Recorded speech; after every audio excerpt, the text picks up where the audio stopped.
मुख्यमंत्री अरविंद केजरीवाल को supreme court ने जमानत दे दी है। सुप्रीम कोर्ट ने सीएम केजरीवाल को सीबीआई के मामले में सशर्त जमानत दी है। यानी सीएम केजरीवाल को जेल से बाहर आने के बाद सुप्रीम कोर्ट द्वारा बताई गई शर्तों को मानना होगा।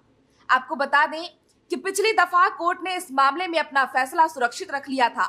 इस मामले में सुप्रीम कोर्ट ने केजरीवाल से पहले मनीष सिसोदिया को भी कुछ दिन पहले ही जमानत दी थी।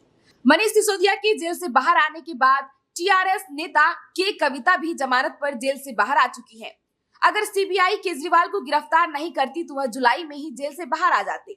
ईडी वाले मामले में कोर्ट से केजरीवाल को पहले ही अंतरिम जमानत मिल गई थी।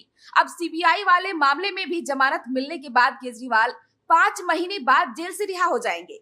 गिरफ्तारी के खिलाफ केजरीवाल हाई कोर्ट गए और फिर सुप्रीम कोर्ट गए। सीबीआई की दलील थी कि केजरीवाल को पहले लोअर कोर्ट जाना चाहिए था, इसके बाद उन्हें हाई कोर्ट और फिर सुप्रीम कोर्ट का रुख करना चाहिए था।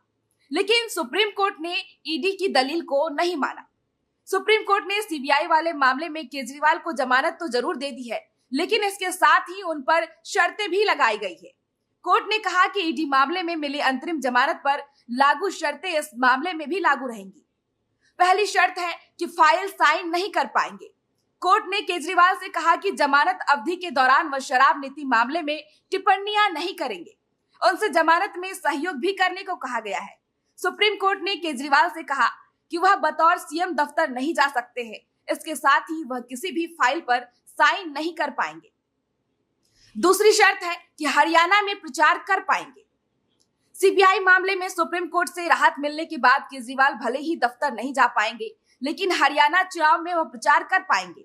सुप्रीम कोर्ट ने उनकी निजी आजादी पर कोई रोक नहीं लगाई है। ऐसे में हरियाणा के चुनाव प्रचार के दौरान अरविंद केजरीवाल के पहुंचने से अब आम आदमी पार्टी को बड़ा फायदा हो सकता है। तीसरी शर्त है कि सरकार के स्तर पर कुछ भी बदलाव नहीं होगा।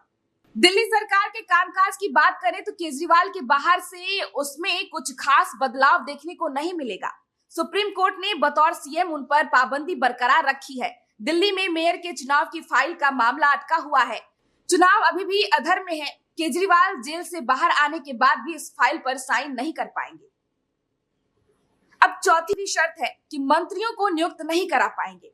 केजरीवाल सरकार में एक मंत्री के इस्तीफे के बाद उसकी जगह खाली है। सुप्रीम कोर्ट ने चूंकि केजरीवाल के फाइल साइन करने पर रोक लगाई हुई है, इसलिए अब वह अपने मंत्री को भी नियुक्त नहीं कर पाएंगे।